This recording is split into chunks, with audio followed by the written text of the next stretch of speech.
Hoy Otlog, kanina pa kami takbo ng takbo. Baka naman gusto mo kaming iangkas. Ay, oo nga pala. Nakalimutan ko. Ayun, nakaramdam din si Otlog. Diretso mo lang Otlog. Papunta tayo dun sa Halloween party. Napupuntahan namin ni Alex. Ay siya, kapit mga bata.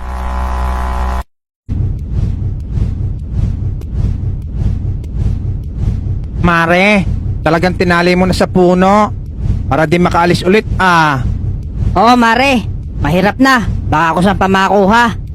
Tara na Mare, hanapin na natin yung mga bata. O siya, sige, tara na.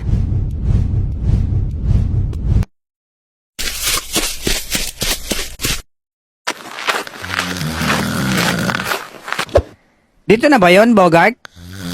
Oo nga, Alex. Dito na yon. Kaso, di tayo makapasok. Oh, no costume, no entry nakalagay. Pasok na kayo, sir. Kanina pa nag-start ng party. Hindi pa kami nakasuot ng costume. Ay, hindi pa ba? Akala ko yung nakamaskara na kayo eh. Sorry.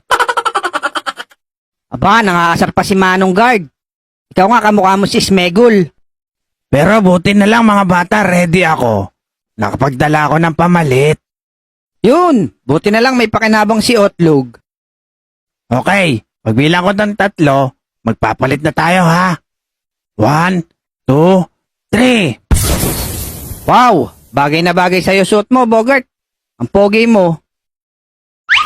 Lagi naman akong pogi, Lex. Up, up, up, up, up.